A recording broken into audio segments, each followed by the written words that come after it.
Welcome to Duval Shows Up, the podcast where we spotlight the people, programs, and partnerships that ensure every student in Duval County Public Schools is present, supported, and prepared to succeed. Welcome, viewers. My name is Katrina Taylor, and I serve as the Director of School Behavioral Health with Duval County Public Schools.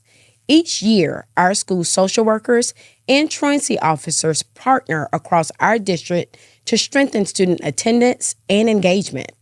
Their work focuses on improving communication between students, families, and school staff, identifying barriers to attendance, and implementing meaningful strategies that encourage students to come to school every single day. Consistent attendance is not just about being present. It's about access to learning, emotional support, and future success. Today, you'll hear how this works is changing lives across Duval County.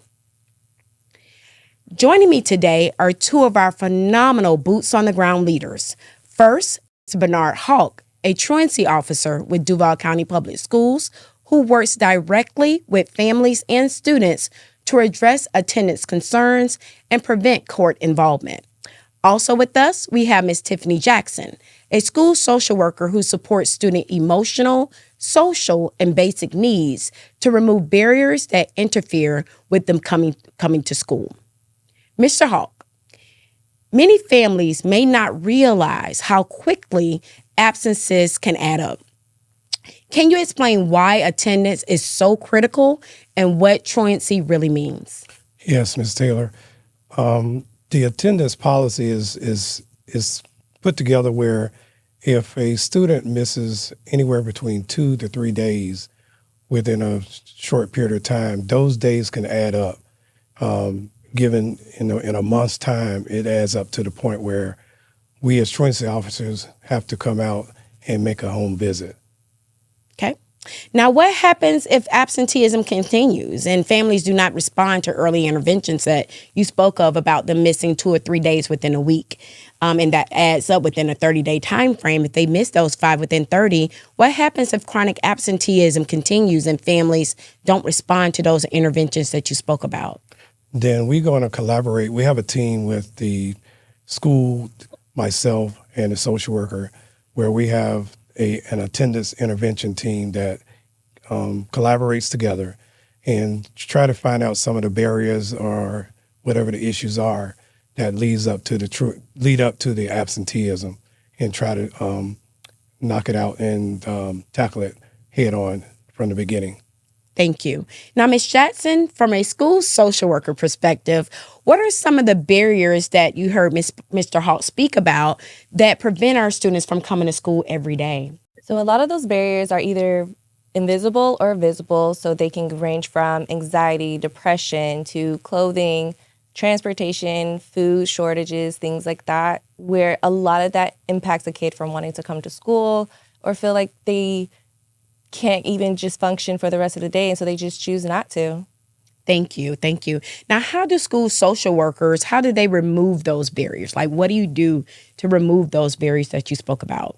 A lot of the times we will do counseling, we will provide some community resources, we will reach out to the parents as much as we can, and we do all that we can because attendance is an important thing. So we would love to try to get them in school every day and work with them to make it a meaningful experience for them and not just something that they feel is, sad to come and feel depressed about to do. Thank you. Now, Mr. Hawk, what would you like parents to know about the role of the truancy officer? Well, first thing is that we're not police officers. We are more or less on the friendly side, and I can speak from the experience of the past to the present where traditionally, the police officer did go to the homes of the parents, and it created an act of fear or anxiety to not want to explain or get to talk with someone from the school district. So now, if a person like myself, I come in and make a soft approach, and basically can get the parent to explain what it is that they're dealing with. Whether it be something in the community or something that basically it may be school related, maybe a bus issue. So the approach is a little bit much more softer from a truancy standpoint of view rather than being a bad guy. Yes, thank you for sharing that. Now, Ms. Jackson, what message would you share directly with students? If you had a student come standing in front of you or sitting in front of you, what message would you share with them to motivate them to come to school? Well, it's just let them know that they matter, their voice matters, that they have people who care about them. You know, some kids do go home to somebody that they don't care about, or they feel like they've just never been heard or they're not listened. And just know that there is somebody at school, whether it's the social worker, truancy officer, or teachers, to know that you matter and we want you there. Thank you, Mr. Hawk and Ms. Jackson, for your dedication to our students and our families every single day. Your work reminds us that attendance is not just a number. It's a lifeline to opportunity, connection, and hope. When students show up, learning happens.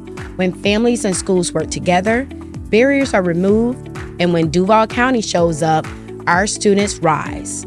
Thank you for joining us, viewers. If you have any questions related to attendance, please contact our dedicated attendance hotline at 904-348-5305.